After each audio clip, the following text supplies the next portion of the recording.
네, 경제윤리 세 번째 강의, 율법의 정신과 약자 배려입니다. 지난번 강의 때 소명, 직업, 일터에서의 삶이 단지 우리가 돈을 벌기 위한 것이 아니라 그 여러 과정을 통해서 이웃, 또 더 크게는 사회, 한국 사회, 인류를 섬기기 위한 또 이웃사랑의 기회라는 것을 설명을 드렸어요. 근데 첫 번째 강의는 또 되게 많은 분들이, 저의 구독자를 초월한 분들이 봤는데, 두 번째는 또 의외로 또 가장 적은 사람들이 봤어요. 모르겠어요. 무슨 사이클인지 하여튼 모르겠는데. 자, 다 중요한 건데. 자, 세 번째, 오늘 율법, 성경을 말하는 거죠. 구약 성경. 구약 성경의 율법을 주신 그 상황, 맥락을 또 설명하면 굉장히 또 긴데, 그냥 간단히 말씀을 드릴게요. 자, 애굽에서 나오는 것이 해방 사건이고 기쁜 일이라면 애굽에서의 대부분의 사람들의 삶은 굉장히 열악한 것이죠. 그렇죠? 그래서 출애굽 사건이 이스라엘에게 가장 중요한 사건이잖아요. 또 성경의 이런 어떤 편집, 성경이라는 것이 만들어지는데 가장 중요한 사건이 된 게 이제 출애굽 사건이라고 말할 수 있습니다. 애굽에서 나와서 새로 국가를 이제 만들고 그 국가에는 법이 있어야 되잖아요. 그 법의 정신을 주신 것이 바로 이제 짧게는 십계명이고, 그 십계명에 이제 부가가 되는 이제 세칙들이 이제 나타나게 되는 건데, 십계명을 크게 우리가 둘로 설명하잖아요. 하나님에 대한 것, 이웃에 대한 것, 하나님 사랑, 이웃 사랑, 그렇게 얘기를 합니다. 특별히 이제 이웃 사랑 가운데서도 약한 사람들을 포함해서 사랑해야 된다. 아니, 우선적으로 더 배려해야 된다. 왜냐하면 강자한테는 우리가 잘하고 뭔가 이득이 생기잖아요. 그래서 강자에게 주는 선물을 우리가 뇌물이라고 말하는 이유가 이해관계가 있기 때문이죠. 그러나 고아와 과부와 나그네에게 내가 어떤 것을 줬다 그래서 그게 뭐 몇 년 뒤에 더 크게 이자 붙여가지고 보상받고 뭐 그런 건 없는 거잖아요. 그래서 하나님이 더 기특하게 보시고, 그런 법이 계속 유지되고 세워지는 것도 그렇고 유지되는 것은 하나님의 존재를 증명하는 또 강력한 그런 일들인 거죠. 왜냐하면 왕과 귀족이 모여가지고 법을 만드는데, 그들 스스로 우리 것을 내어서 가난한 사람과 약자들, 신분이 낮은 사람들을 배려하자, 이렇게 법을 만드는 나라가 어디 있겠어요? 그건 안 되는 거잖아요. 여러분, 놀라운 거예요. 우리나라 역사에서 처음으로 양반에게 세금을 부과한 사람이 조선시대의 광해군 때예요. 그때 광해군이 축출당하잖아요. 인조 반정이 일어나잖아요. 근데 명분은 뭐예요? 명나라를 섬기지 않고 금나라와 화친하려고 한다는 건데, 실제로는 제가 볼 때는 양반에게 세금 물리는 게 더 결정타예요. 그래서 괘씸죄에 걸린 거죠. 왕을 없애야 되겠다. 프랑스 대혁명 당시에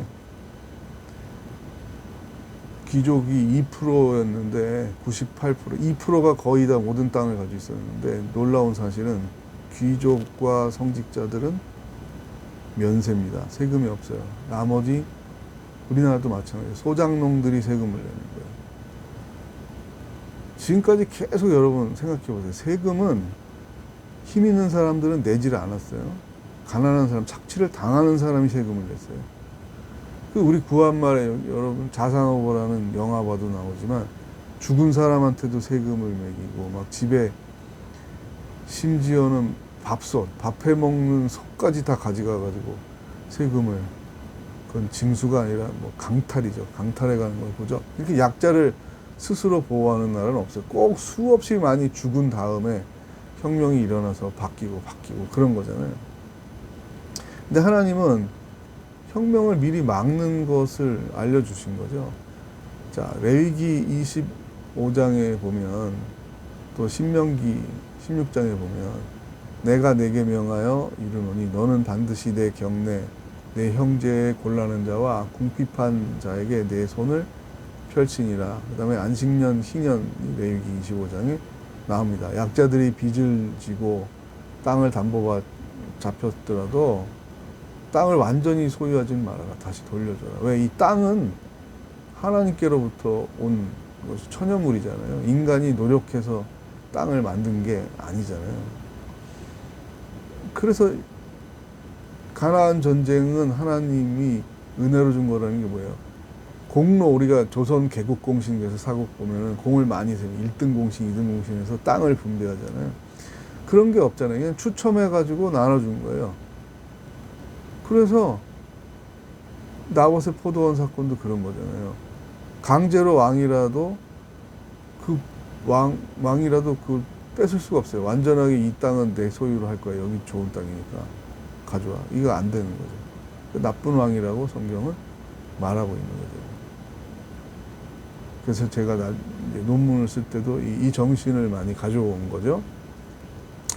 현대 약자들의 주거 권리 확대를 위한 그 기원을 이런 문제에서 제가 가지고 왔던 겁니다.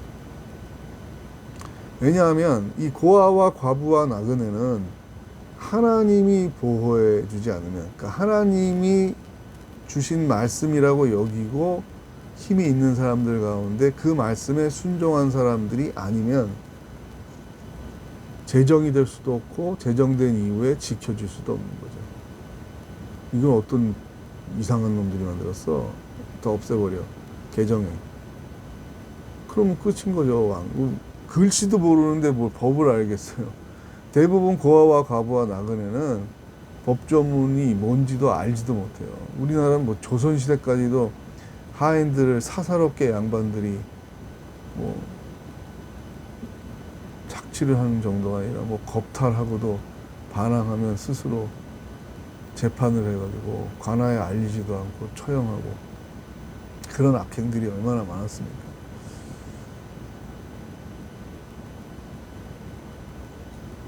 여러분, 이 율법의 정신이 부수적으로 지나가는 말로 한 번 한 게 아니라 이게 어겨지면 정말 우상 숭배가 나쁜 건 뭐예요? 하나님께 예배드리지 않는 것도 문제지만 더 큰 문제는 뭐예요? 그 사회 자체가 악하다는 거예요. 왜? 약자들을 배려하지 않고 탐욕을 극대화하는 거니까. 왕과 귀족들만 존엄하게 살고 나머지는 다 비참한 삶을 사는 거니까. 그래서 고아와 과부와 나그네를 억울하게 하지 말아라. 그들의 고통 소리를 듣고 신원이라고, 그들의 신원을 들어라. 또 예언서 많은 부분이 도량형 불의를 경계하고 있어요. 여러분, 다른 나라의 신들은 굉장히 거창하고 스케일이 커요. 이런 사소한 문제에 신경을 안 써요. 특히 약자들의 삶에 영향을 주는 거를 뭐 이래라 저래라 하는, 어떻게 말하면 그걸 나쁘게 말하면 조잡한 하나님, 이렇게 말할 수 있겠죠. 근데 우리 하나님은 조잡한 하나님이에요. 왜? 우리 백성들의, 가난한 사람들의 실생활을 아시니까요. 그래서 자, 콩나물 저울, 뭐 시금치 저울, 돼지고기 저울 이런 거 속여서 팔지 말아라.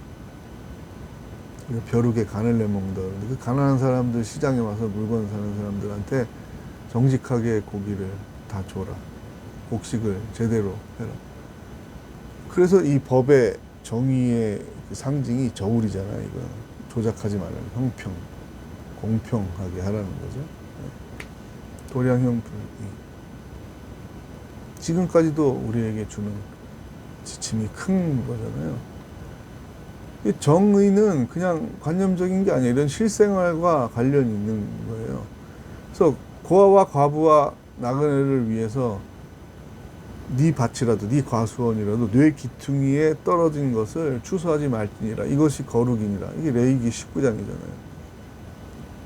여러분, 어느 귀족이, 어느 지주가 모여가지고 우리 뇌 기퉁이에 있는 것은 가난한 사람 먹게 법제화합시다. 여러분, 이게 가능하겠어요?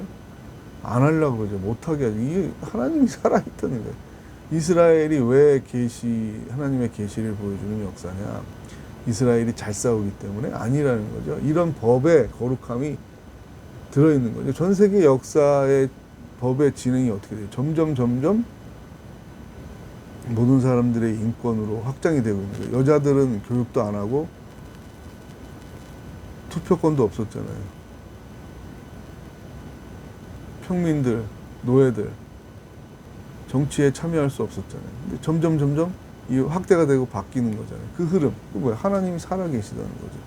십계명이 옛날에 그냥 독특하게 한번 이상하게 이스라엘에게 있었던 역사구나. 그게 아니죠. 이걸 법제화하고 세계의 모든 사람들이 다 알 수 있게 번역해서 지금까지 십계명을 알게 하는 이유가 뭐겠어요? 그 각 나라의 법 정신에 이게 들어가서 영향을 미치는 거죠. 강도 만난 자의 비유, 신약에서도 마찬가지입니다. 주님 나라를 기원하는 주기도문, 일용할 양식을 우리에게, 오늘 하루 먹을 양식이 우리 모든 인류에게 있게 해 주십시오라고 기도해야 된다. 그럼 뭐예요? 그렇게 기도해야 된다는 건 그런 삶을 모두 누릴 수 있도록 경제 정의를 실현하라는 거죠. 관련이 없는 게 아니에요. 주기도문을 하면서 내가 굉장히 탐욕스럽게 사고 100년, 만년, 10만 년 내 자손만 먹을 거를 챙겨놓고 이웃에게는 주지 않는다. 그럼 주기도문을 주문으로 외우는 아무 의미도 없이 외우는 기도가 아니죠. 주문이 된 거죠. 주기도문을 기도하면서 살아야 되는 거죠. 그래야 경제 정의를 실현할 수 있게 되는 거죠. 상세한 것은 여러분 강의안을 블로그에 올릴 테니까 좀 보세요. 블로그에는 이 각주가 긁어서 오면 각주가 또 안 따라 올라가지고. 네, 경제윤리 계속 되겠습니다. 여러분의 호응이 없고 세계 최저 조회수 기록을 세우고 있지만 그래도 하겠습니다.